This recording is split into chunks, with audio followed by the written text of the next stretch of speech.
Bon, ok, donc j'essaie de faire le lien évidemment avec ce que j'ai dit la dernière fois. Là. Bon, première chose, il y en a qui m'ont demandé pour le Versa, pour le fait que le Cocorico pouvait plus faire de son dans son Cocorico à cause qu'il avait avalé des verres imbibés de Varsol.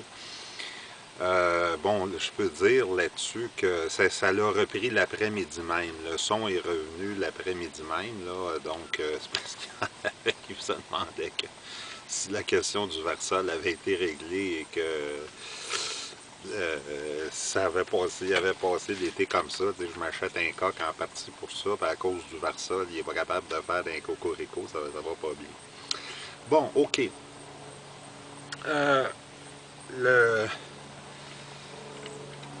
la dernière, on en revient à les difficultés de relation entre la nouvelle poule et les anciennes poules. Et oh, ouais, j'ai tondu le gazon un matin, j'ai ouvert les portes, puis elle en a profité pour... Ben, il était tout dehors, à un moment donné, en dehors de la haie, parce que là, comme vous pouvez le voir, j'essaie de me donner un environnement un peu différent chaque fois. C'est pas du grand cinéma, là. Je me prends pas pour Woody Allen ou un autre, là. Mais c'était pour vous montrer mon saule pleureur en même temps, puis le jardin, là, en tout cas. Donc, fait que, oui, c'est ça. Donc, il faut les séparer, tout ça. Et donc, j'ai fait ce que le couvreur ce matin m'avait dit, de séparer le poulailler, tout ça, de mettre une poule à part pendant une semaine de temps. Et c'est drôle parce qu'après une semaine, la poule, en premier, je sentais qu'elle aimait pas ça, mais bon. Puis après une semaine, elle a fait un cri que je sentais qu'il s'adressait à moi parce qu'au moment où j'étais allé donner leur nourriture et tout ça, et elle m'a lâché un cran en voulant dire j'en ai assez, là, tu peux me laisser sortir, c'est fini. mais, mais ça avait été pas mal de trouble de tout installer ça. Puis je voulais pas manquer mon coup. Je voulais pas manquer mon coup.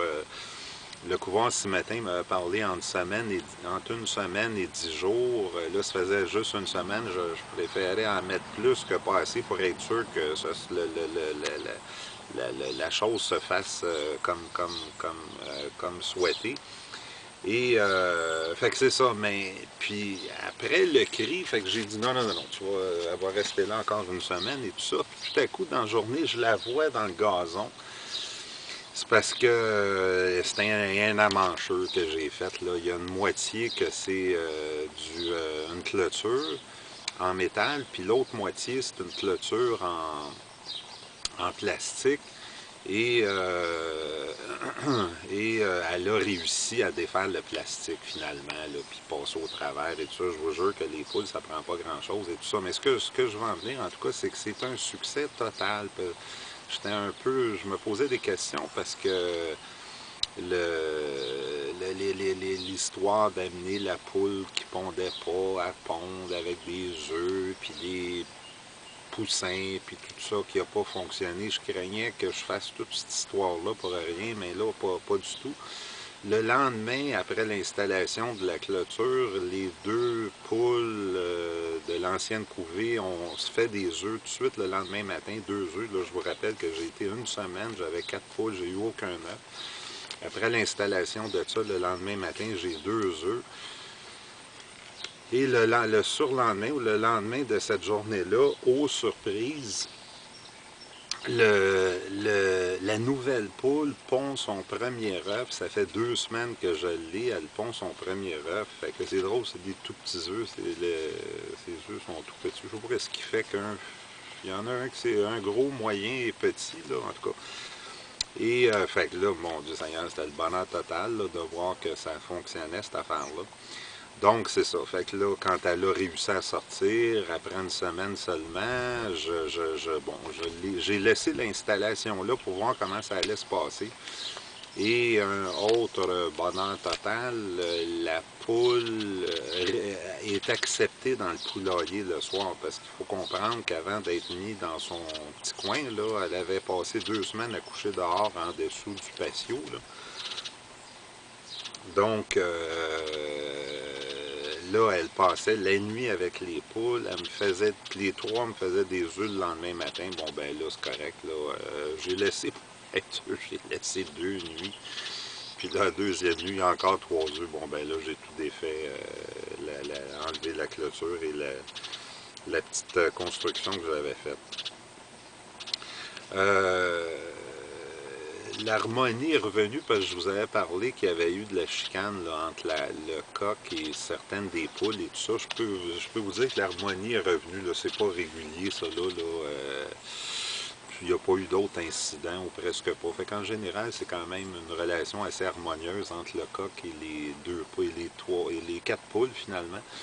Mais il y a encore, malgré qu'ils pondent des œufs puis qu'ils ont l'air beaucoup moins stressés, elle est quand même encore la nouvelle poule. C'est bizarre parce qu'en termes de comportement, ça n'a pas beaucoup changé. Il court après, il l'éloigne quand elle est en train de manger. Elle semble encore rejetée, mais de façon à quoi ils font des jeux. Le reste, je ne commencerai pas à faire de la psychiatrie animale, moi, là, où les étendre sur un canapé pour les analyser. Là, OK. Fait que, ouais, ben c'est ça, la question du coq qui a besoin de 10 poules, ça, je ne la savais pas, celle-là, au moment de l'acheter. Ils me disent bien des affaires, même à un moment donné, ils ne peuvent pas tout me dire tout le temps, là. C'est à moi de me débrouiller, de le savoir aussi, là. Mais le coq, ben, c'est rare qu'on les observe comme ça, bon, ils partagent notre quotidien, puis tout ça. Sauf que l'été, après le souper, j'aime bien m'étendre dans le hamac, puis des fois je vais lire, puis tout ça, puis souvent ils se retrouvent autour de moi. Fait que c'est une opportunité pour peut-être pas les observer comme ça, mais savoir un peu. Et je dirais que le coq fait ça aux demi-heures, il monte une poule à toutes les demi-heures, non scientifique, là, mais d'après ce que je peux voir, là, il fait ça aux demi-heures. Fait que c'est sûr que s'il y a 10 poules, il est supposé en avoir 10, puis il y en a 4, c'est sûr que ça en fait pas mal. Je pense pas que ce soit un problème là, simplement pour l'été comme ça, là, à court terme et tout ça, mais à long terme, il pourrait avoir un problème. Fait que là, je commence à avoir une certaine idée à plus long terme. Je pense que je vais garder ça. C'est pas si dérangeant. Ça met un peu de couleur dans la maison. Sauf que là, je commence à voir un peu qu'est-ce qui va se passer. C'est sûr que, bon, là, le coq a besoin de 10 poules. Il y en a seulement 4. Puis cet hiver, il va en avoir seulement 3. Fait que je pense que j'ai pas le choix que de m'en débarrasser là, pour quand l'hiver viendra, là, malheureusement. Mais et la poule qui ne pond pas aussi, parce que là, j'ai tout essayé, puis il n'y a jamais rien qui a marché. Fait que là, c'est fini, là. Et là, il y a un voisin qui me parlait de comment faire cuire des volailles comme ça, parce qu'il ne s'agit pas juste d'enlever les plumes, puis après ça, parce qu'une fois les plumes enlevées, il reste apparemment encore beaucoup de, je sais pas quoi, là, en tout cas, il reste encore des choses, fait qu'il faut passer la volaille voyons, comment est-ce qu'on appelle ça, là, en tout cas au grill, là, pour le tourner, là, le mot ne me vient pas, le tourner au-dessus d'un feu pour brûler ces éléments-là là, qui restent encore après le déplumage. Et une fois ça terminé, là, vous pouvez la mettre au grill ou au fourneau ou quoi que ce soit, puis ça a l'air que c'est un délice. Est-ce que je vais être capable de manger mes propres? Je disais que j'avais aucun problème avant, mais arrivé devant la situation concrète, là, je suis un peu moins sûr de moi. En tout cas, on verra bien. Là. Fait que c'est ça. Mais par contre, l'été prochain, je pense que je me réachèterai un nouveau coq. Puis je ferais ça d'année en année parce que le coq qui a une grande qualité pour moi, c'est qu'il les garde à l'intérieur de la haie. Ils vont sortir parce que c'est impossible. La broche à poule que j'ai installée, puis tout ça, ça peut s'infiltrer dans un trou étonnamment petit, là, donc il faut pas... mais le coq les retient beaucoup, parce que là, s'ils se mettent à se promener, puis tout ça, c'est dangereux, les renards et tout ça, là, fait que je pense que d'année en année, j'aurai un coq, quitte malheureusement à l'éliminer l'hiver venu, là. Mais en tout cas, on verra bien qu'est-ce qui se passera. Et OK, puis une dernière chose, c'est drôle la différence de comportement entre les poules et le coq. Les poules c'est des êtres insouciants qui on les voit se promener dans le gazon, ils vont à droite, à gauche, picorer, chamaillent pas vraiment. Ils semblent avoir aucune inquiétude dans la vie. Eux autres, bon, ils ont le coq qui leur monte dessus périodiquement, là, mais la vie est belle, comme on dirait.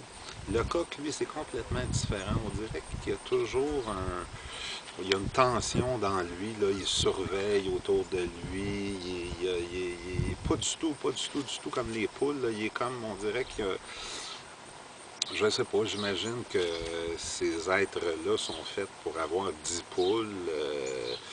Est-ce qu'ils sont programmés pour être en compétition avec d'autres coqs et qui doivent assurer une surveillance de leurs 10 poules? Là, je ne sais pas. Là.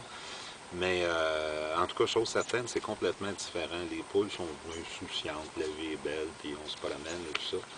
Alors que le coq est constamment là, sous tension et je ne sais pas c'est quoi ses responsabilités exactes, là, mais chose certaine, il a l'air à y prendre à cœur puis à s'en occuper vraiment puis à être concentré dans ce sens-là. Fait que c'est à peu près ma présentation pour aujourd'hui.